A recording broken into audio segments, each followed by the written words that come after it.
The boat bumped softly against the jagged shore as the sun disappeared behind a thick blanket of gray clouds.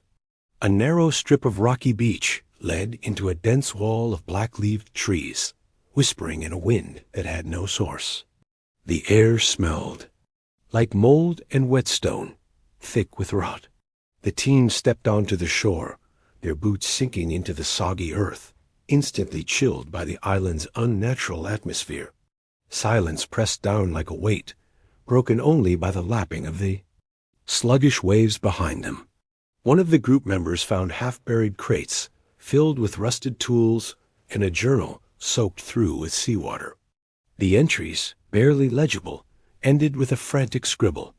"We are not alone." Just then, a distant screaming human and echoing rose from deep within the island. Everyone froze. Eyes scanned the tree line. The boat bobbed in the water behind them, a silent reminder of the only escape. Moving inland, they stumbled across a jagged cliffside with a hollow beneath, an entrance to a cave that breathed cold air like a mouth. The rocks inside were damp and covered in glowing blue moss, casting a sickly light across the cavern walls.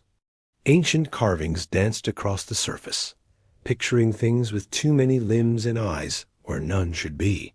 One of the group touched the wall, and a shriek erupted from the stone itself. Bats burst from above, their bodies unusually large, and silent in flight.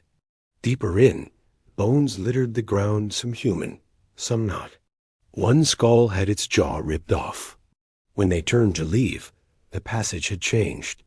The entrance was no longer there. They weren't alone in the dark. A scraping sound echoed behind them, followed by something wet dragging across the stone. One by one, members of the team began disappearing. First was the man with the lantern. His scream echoed once, and then silence.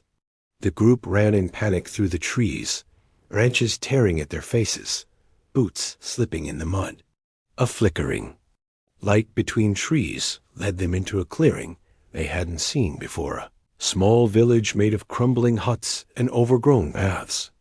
A single doll sat on a wooden post, its head turned backward and stitched eyes staring. The remaining members split up against better judgment, shouting names. A woman vanished behind a hut with a snap of a twig. When the others ran to the spot, there was only a smear of red and deep claw marks on the dirt.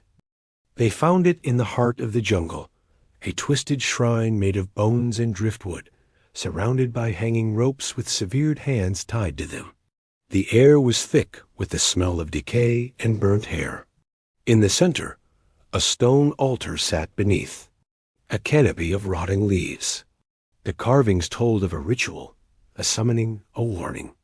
The island was once a prison, not for people, but for something older, something that slept beneath the sea and called out through dreams. The final survivor knelt, shaking, reading from a charred page. Only silence feeds it. Only silence survives. As he backed away, something slithered up from the ground, not from the earth, but through it, bending reality. A tendril of darkness coiled around his leg.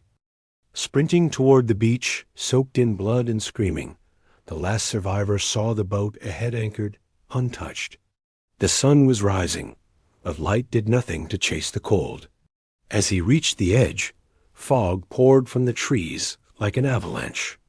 The boat rocked gently. Then he saw it, his own body sitting calmly inside the boat, facing away. When he stepped closer, the figure turned, and it was not him.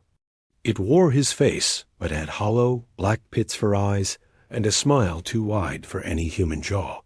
He turned to run, but the island was gone. The beach had vanished. Only the boat remained, floating in an endless sea of gray mist, while the sound of low breathing echoed from the water below.